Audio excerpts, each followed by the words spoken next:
Assalamualaikum warahmatullahi wabarakatuh. Perkenalkan, saya Agus Halim, dosen tetap pada program studi manajemen Fakultas Ekonomi dan Bisnis Universitas Muhammadiyah Mamuju. Saya lulusan program Magister Manajemen Universitas Muhammadiyah Makassar. Pada kesempatan kali ini, saya akan menyampaikan bidang pengajaran pada mata kuliah yang diampu selama mengajar di program studi manajemen. Tentu sesuai dengan bidang keilmuan saya, yakni manajemen sumber daya manusia. Adapun mata kuliah yang pernah dan sedang saya ampu diantaranya yakni manajemen sumber daya manusia, pengantar bisnis, manajemen strategi, perilaku organisasi, dan pengantar manajemen. Salah satu mata kuliah yang saya ampu yakni manajemen sumber daya manusia, yang merupakan mata kuliah wajib prodi dengan kode mata kuliah MKB 2413 yang mempunyai bobot SKS sebanyak 3 SKS dan berada pada semester 4 dengan 14 kali pertemuan di luar ujian tengah semester dan ujian akhir semester. Deskripsi mata kuliah manajemen sumber daya manusia ini menitik beratkan pada kemampuan dasar mahasiswa dalam memahami pentingnya pengetahuan manajemen sumber daya manusia yang membahas tentang pengelolaan sumber daya manusia sesuai dengan tujuan strategis organisasi atau perusahaan, meliputi konsep dan tantangan manajemen sumber daya manusia, perencanaan sumber daya manusia, desain dan analisis pekerjaan, rekrutmen dan seleksi, pelatihan dan pengembangan sumber daya manusia. Mata kuliah ini juga memberikan pemahaman konseptual tentang dasar perkembangan dan ruang lingkup serta fungsi manajemen sumber daya manusia, baik untuk sektor publik maupun bisnis, dalam menunjang visi misi organisasi. Selanjutnya, mata kuliah ini juga mengkaji perlunya manajemen sumber daya manusia melakukan perencanaan karir, penilaian prestasi kerja, kompetensi dan kemampuan dan keselamatan dan kesehatan kerja. Adapun capaian pembelajaran mata kuliah ini yaitu yang pertama, mahasiswa mampu menjabarkan konsep dan perencanaan manajemen sumber daya manusia. Yang kedua, mahasiswa mampu memahami dan menjelaskan tentang analisis dan rancang pekerjaan. Yang ketiga, mahasiswa mampu memahami dan menjelaskan tentang pengenalan, penempatan dan pemberhentian sumber daya manusia. Yang keempat, mahasiswa mampu memahami dan menjelaskan tentang pelatihan dan pengembangan sumber daya manusia. Yang kelima, mahasiswa mampu memahami dan menjelaskan tentang rekrutmen dan pengembangan karir. Yang keenam, mahasiswa mampu dan memahami dan menjelaskan tentang kinerja dan kompensasi. Dan yang terakhir, yang ketujuh, mahasiswa mampu memahami dan menjelaskan tentang proteksi sumber daya manusia. Selanjutnya, proses pembelajaran mata kuliah manajemen sumber daya manusia menggunakan teknik DEI atau delivery ataupun penyampaian, interaction atau interaksi, dan assessment atau penilaian, yaitu delivery atau penyampaian, interaction atau interaksi, dan assessment atau penilaian. Teknik yang pertama yakni proses penyampaian atau delivery, di mana bahan mata kuliah atau bahan ajaran dapat dipahami dan disampaikan dengan baik dan jelas kepada mahasiswa. Selanjutnya, metode pembelajaran dalam setiap pertemuan pada mata kuliah ini menggunakan metode SCL atau Student Center Learning, di mana proses pembelajarannya memberdayakan mahasiswa yang menjadi objek selama proses pembelajaran berlangsung. Metode pembelajaran yang saya gunakan pada mata kuliah ini yaitu Direct Learning dan Problem Based Learning. Pada saat memulai pertemuan perkuliahan, saya akan mereview materi pertemuan sebelumnya. Setelah itu saya akan menjelaskan materi dan berakhir dengan memberikan kesimpulan terhadap materi yang sedang dilaksanakan. Selanjutnya, teknik kedua yaitu interaction. Interaction dengan mahasiswa yang saya lakukan dengan menggunakan blended learning baik secara online maupun offline tatap muka. Beberapa media yang digunakan secara online yakni menggunakan proses pembelajaran secara sinkronus yaitu Zoom meeting, dan secara asinkronus yaitu menggunakan Learning Management System atau LMS. atau SIMAK yang digunakan pada Universitas Muhammadiyah Mamuju. Di dalamnya sudah terdapat absensi mahasiswa, daftar kemajuan proses pembelajaran dosen, materi pembelajaran dan tugas perkuliahan, serta yang terakhir media WA Group WA Group Class yang digunakan sebagai media untuk berdiskusi terkait proses serta kendala selama proses perkuliahan. Dan proses terakhir yakni yang ketiga, penilaian atau assessment, di mana dalam proses ini saya selaku dosen sengaja melakukan evaluasi kepada mahasiswa terkait kehadiran dalam perkuliahan, bobot penilaian, tugas, kuis, seminar, UTS, dan ujian akhir semester, sehingga mahasiswa mengetahui dan dapat mengikuti perkuliahan dengan sebaik-baiknya. Baiklah, selanjutnya saya akan menampilkan proses pembelajaran atau perkuliahan pada mata kuliah Manajemen Sumber Daya Manusia secara tatap muka. Terima kasih. Wassalamualaikum warahmatullahi wabarakatuh. Bismillahirrahmanirrahim. Assalamualaikum warahmatullahi wabarakatuh.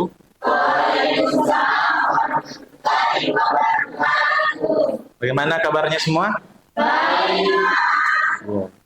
Ya, untuk pertemuan hari ini ya, pertemuan ke-9 ya, kita akan membahas tentang kompensasi. Namun sebelum kita membahas materi hari ini, ya, mungkin saya review dulu kembali. Ada yang bisa memberikan pendapat ya atau mereview pertemuan minggu lalu, silakan. Ya, Cinta Laura, silakan.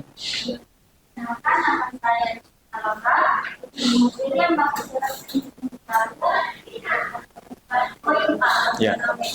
Pengertian pelatihan dan pengembangan. Yang kedua, manfaat pelatihan dan pengembangan. Yang ketiga, pelatihan dan yang keempat itu pengembangan manajemen. Oke, baik sekali ya. Berikan aplaus kepada temannya.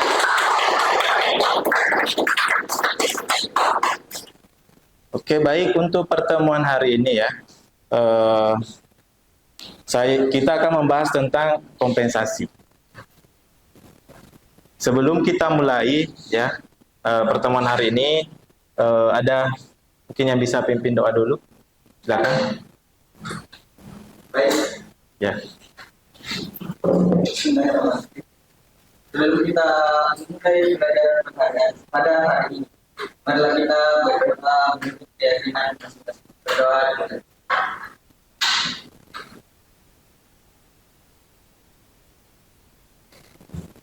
Berdoa selesai. Baik, setelah kita berdoa, saya absen dulu ya di pertemuan hari ini teman-teman yang sempat hadir ya. Silakan disampaikan. Ya. Yang pertama adalah Iki Desmana, Hadir. Muhammad Ilhamuddin, Hadir. Rukmayanti Albar, Hadir Pak. Vera Yunita, Hadir Pak. Sisanto. Ya, oke, baik. Selanjutnya sebelum kita masuk di mata kuliah ya, jelaskan yang pertama itu adalah tentu terkait dengan apa manfaat yang bisa didapatkan mahasiswa di pertemuan kali ini ya. Yang pertama itu adalah diharapkan mahasiswa mampu memahami definisi kompensasi. Yang kedua adalah diharapkan mahasiswa mampu menjabarkan tujuan dan fungsi kompensasi.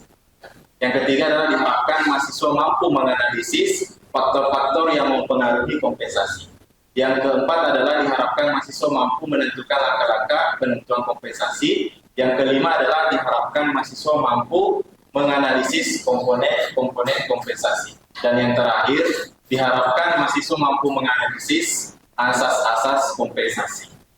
Baik, sebelum masuk ke definisi kompensasi, mungkin ada yang bisa dulu memberikan pendapatnya tentang kompensasinya. Mungkin teman-teman pernah dengar sebelumnya, atau mungkin sudah pernah bekerja ya, atau yang kerja, mungkin bisa dijelaskan ya, atau disebutkan definisi dari kompensasi. Silakan. Saya Pak. Ya. Kompensasi adalah balas jasa yang diberikan perusahaan oleh karyawan. Masih ada lagi yang lain? Oke, cukup ya? Cukup Pak. Iya.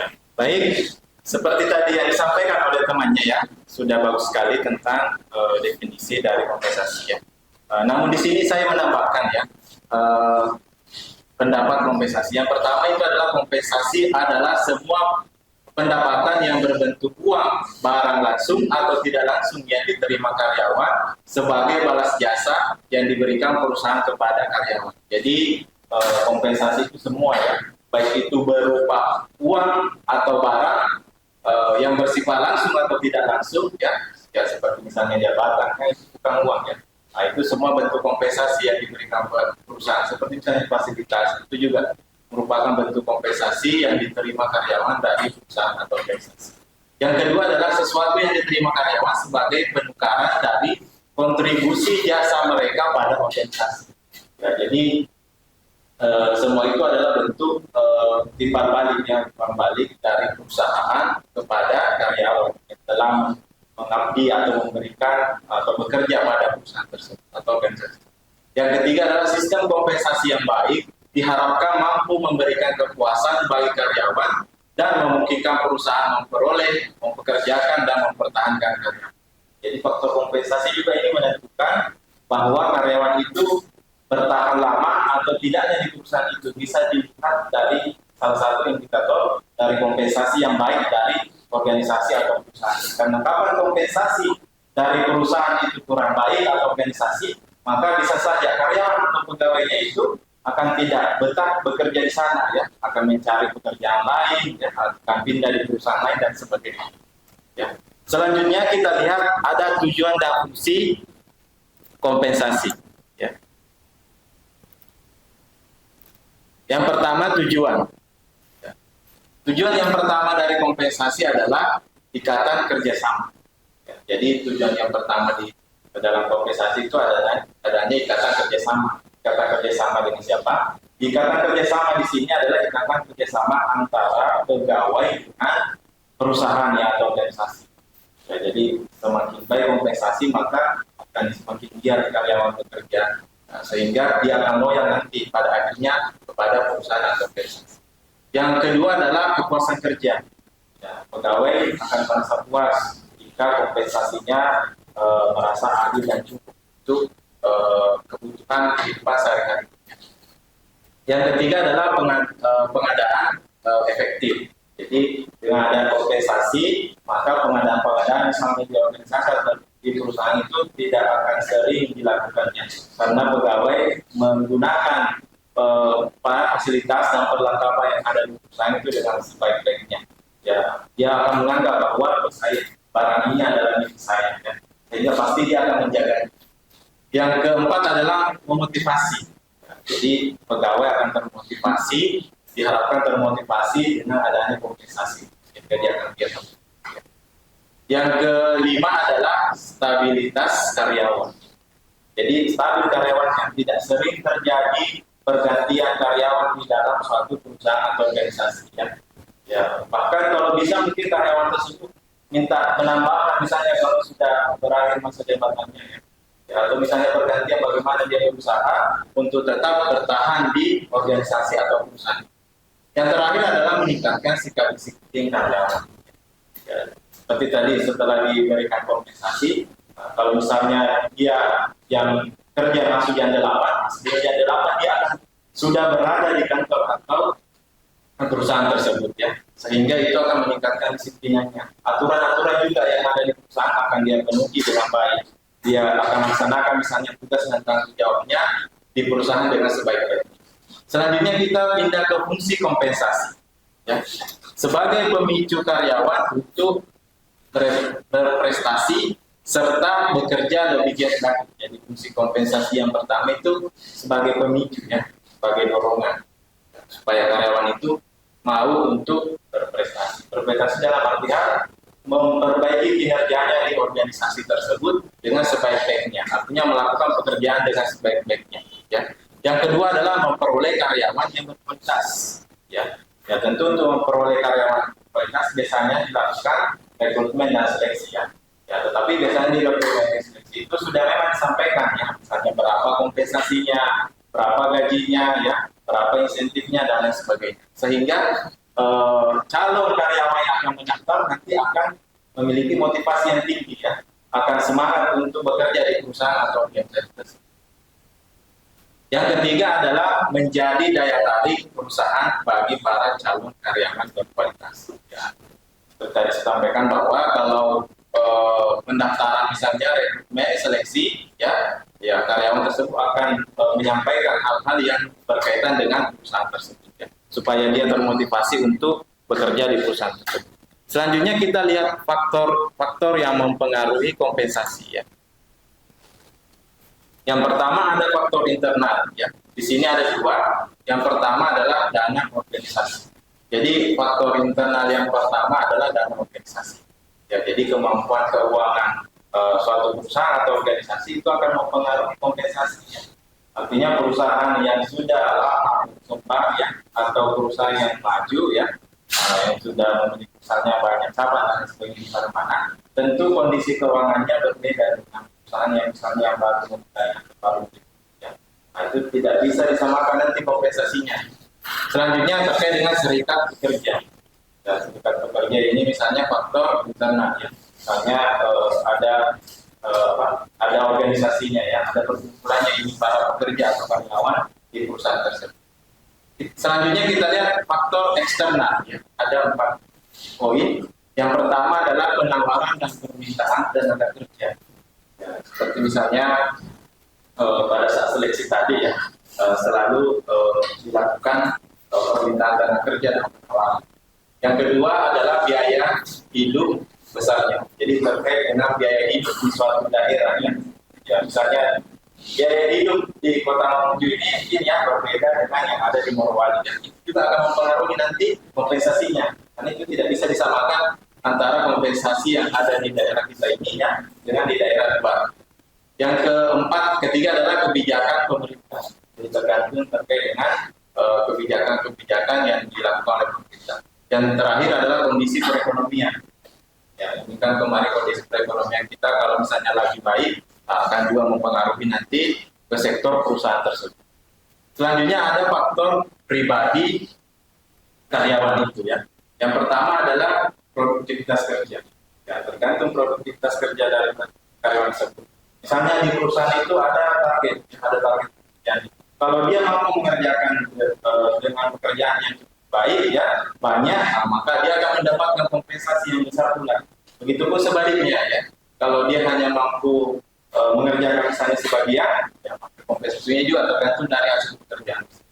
Yang kedua adalah posisi dan jabatan. Ya, jadi tergantung terkait dengan pangkat dan jabatan, ya, atau posisi dan jabatan. Misalnya karyawan staf, ya, dengan kepala bagian, ya, bahkan pimpinan pasti berbeda kompensasinya. Selanjutnya yang keempat adalah pendidikan dan pengalaman. Ya, jadi terkait dengan faktor pendidikan dan pengalaman, ya, seperti misalnya apakah dia S2 atau S1 atau pernah menduduki suatu jabatan sebelum bekerja di perusahaan tersebut. Dan yang terakhir adalah sifat, jenis dan sifat pekerjaannya. Ya, misalnya pekerjaannya tidak terlalu membahayakan jiwa, ya. Ya, pasti akan berbeda dengan karyawan yang bekerja yang mempertaruhkan nyawa, ya, misalnya kemudian atau ditambah dan sebagainya. Tentu akan berbeda jenis kompensasinya. Tugas dan pekerjaannya, ya, beban tugas dan pekerjaan itu juga menentukan kompensasinya nanti, ya. Yang kedua adalah mengevaluasi jabatan. Jadi untuk mengusahakan tercapainya internal equity dalam pekerjaan. Jadi bagaimana bisa di dalam suatu organisasi atau perusahaan ada pengevaluasian jabatan. Artinya apakah orang itu atau karyawan tersebut mampu melakukan pekerjaannya dengan baik atau tidak. Nanti dilakukan evaluasi, bisa dilakukan internal atau eksternal dari perusahaan. Yang ketiga adalah melakukan survei gaji dan upah. Jadi perusahaan melakukan survei, ya. Jadi adanya survei yang dilakukan oleh perusahaan atau organisasi demi melihat tingkat misalnya kepuasan dari karyawan atau pegawainya di dalam perusahaan atau organisasi. Dan yang keempat adalah menentukan tingkat gaji. Ya, jadi langkah yang terakhir itu adalah nanti perusahaan akan menentukan tingkat gajinya, ya. Yang merupakan kegiatan di mana perusahaan itu akan menganalisis nanti tingkat gaji dari karyawan atau pegawai tersebut, ya. Ini juga menjadi pertimbangan penentuan gaji itu adalah terkait dengan tadi, ya, tingkat pekerjaannya, terus tingkat jabatan dan lain sebagainya. Selanjutnya kita masuk di komponen-komponen kompensasi. Di sini ada 4 ya, ada 4 komponen kompensasi. Yang pertama adalah gaji. Ya, jadi gaji itu adalah masuk dari komponen kompensasi. Ya. Kita lihat di sini bahwa gaji pembayaran tetap yang diterima seseorang dari keanggotaannya dalam sebuah perusahaan. Jadi kalau gaji ini dia bersifatnya tetap. Misalnya kalau yang diterima itu misalnya 3.500.000 ya, maka itu yang dia terima setiap bulan. Ya. Jadi tidak ada pengurangan ya, karena gaji ini adalah merupakan bentuk pemberian kepada karyawan itu dalam bentuk tetap. Ya. Selanjutnya ada upah. Ya. Kita lihat di sini bahwa upah adalah imbalan finansial langsung yang dibayarkan kepada karyawan berdasarkan jam kerja. Ya, misalnya biasanya terkait dengan upah ini di luar dari gaji tentunya ya. Ya, jadi misalnya kalau dia nanti lembur, ya, malam ya, atau ada pekerjaan yang harus diselesaikan, maka ada tambahan gajinya. Biasanya itu yang dilakukan di perusahaan. Yang ketiga adalah insentif, ya, imbalan langsung yang dibayarkan kepada karyawan karena kinerjanya melebihi standar yang ditentukan. Ya. Jadi di dalam misalnya perusahaan biar hari lebaran masuk juga. Atau kinerjanya targetnya penyelesaian misalnya 3 hari sekian pekerjaan, tapi dia mampu menyelesaikan lebih daripada itu, maka perusahaan memberikan insentif kepadanya. Ya. Selanjutnya yang terakhir adalah kompensasi tidak langsung. Ya, ya kalau tadi gaji, upah dan insentif masuk kompensasi langsung, yang terakhir ini adalah kompensasi tidak langsung. Merupakan kompensasi tambahan yang diberikan berdasarkan kebijakan perusahaan terhadap semua karyawan sebagai upaya meningkatkan kesejahteraan para karyawannya. Ya, bisa saja misalnya berupa kendaraan ya, ataupun berupa fasilitas-fasilitas dalam bidang pekerjaan dari karyawan tersebut. Ya. Selanjutnya kita masuk ke asas kompensasi. Ya. Yang pertama adalah asas keadilan. Ya, jadi di dalam pemberian kompensasi asas yang pertama itu harus adil. Ya. Ya. Di sini dijelaskan bahwa adanya konsistensi imbalan bagi karyawan yang melakukan tugas dengan bobot yang sama. Ya, jadi istilahnya kalau di perusahaan itu biasa adil tidak mesti sama ya. Ya, artinya misalnya kalau pimpinan dengan karyawan kan tidak mesti harus sama gajinya, tapi dalam hal ini asas keadilannya terpenuhi ya. Ya, karena berdasarkan dengan jabatannya ya. Tinggi rendah jabatannya itu akan menentukan nanti kompensasi yang diberikan kepada karyawan tersebut. Yang kedua adalah asas kelayakan dan kewajaran. Ya, besarnya kompensasi yang akan diberikan akan mencerminkan status, pengakuan dan tingkat pemenuhan kebutuhan yang akan dinikmati karyawan bersama keluarganya. Jadi yang asas yang kedua itu adalah asas kelayakan dan kewajaran. Artinya perusahaan memberikan kompensasi kepada karyawan itu berdasarkan kemampuan dari perusahaan tersebut ya. Ya, tidak bisa juga disamakan misalnya semua perusahaan harus misalnya tinggi ya. Ya, tapi kembali lagi tergantung kepada perusahaan tersebut. Ya. Terus kompensasi tersebut itu akan nanti dihitung bahwa bisa mencukupi untuk kebutuhan keluarganya misalnya ya. Ya misalnya untuk tunjangan biaya hidupnya selama bekerja di perusahaan tersebut. Oke, mungkin itu saja ya. Selanjutnya mungkin ada yang mau ditanyakan, silakan. Ya, ya silakan. Apa saja jenis-jenis kompensasi, Pak? Oke baik. Terima kasih ya atas pertanyaannya. Jadi secara umum ada 3 ya jenis kompensasi. Yang pertama itu adalah kompensasi langsung.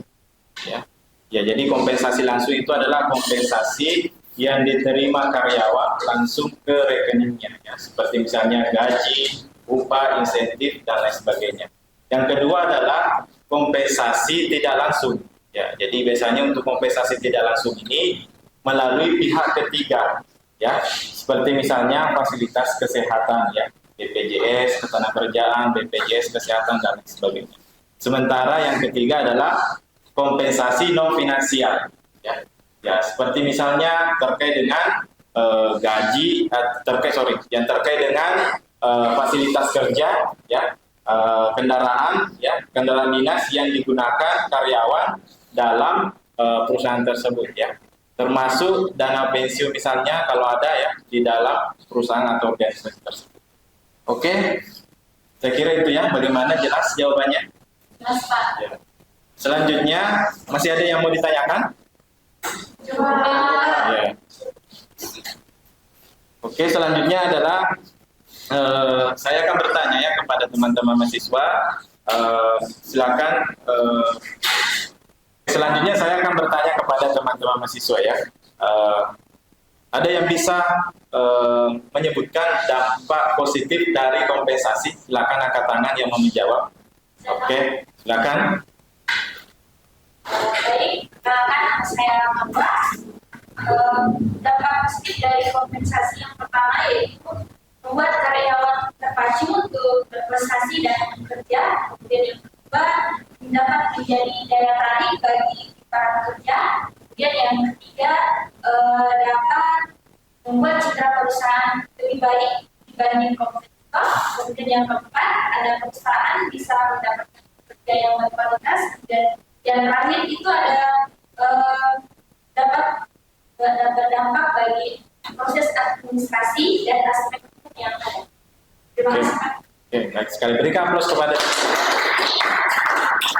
Baik, selanjutnya adalah sebelum saya bacakan kesimpulan dari pertemuan kita hari ini, ya, saya selalu mengingatkan kepada mahasiswa untuk yang belum mendownload materi di SIMAK, silakan mendownload sekarang, ya. Selanjutnya untuk kesimpulan hari ini, bahwa kompensasi adalah segala sesuatu yang diterima baik berupa fisik maupun non fisik. Ya, kompensasi juga berarti seluruh imbalan yang diterima oleh seseorang pekerja atau karyawan atas jasa atau hasil dari pekerjaannya dalam sebuah perusahaan dalam bentuk uang atau barang, ya. Baik secara langsung maupun tidak langsung. Dengan memberikan kompensasi, organisasi dapat meningkatkan prestasi kerja, motivasi dan kepuasan kerja karyawan.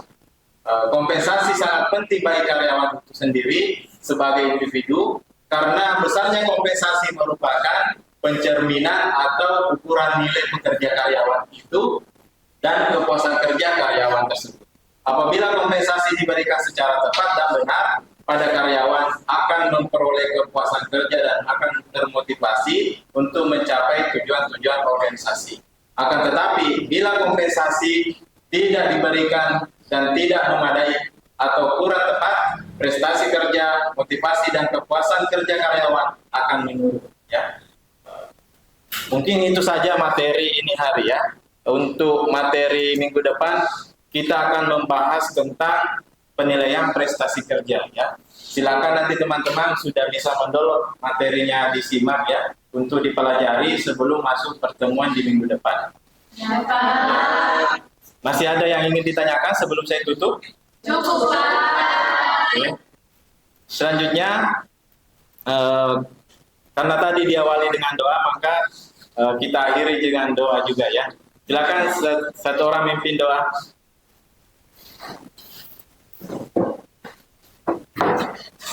Baiklah, nah selesainya pelajaran kita yang diawali dengan doa, marilah kita tutup pula dengan doa. Berdoa dimulai.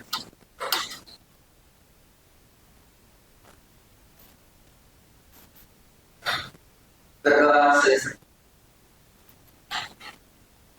Oke, baik. Selanjutnya saya akhiri pertemuan hari ini, ya, dengan ucapan hamdalah. Alhamdulillahirobbilalamin. Assalamualaikum warahmatullahi wabarakatuh. Waalaikumsalam.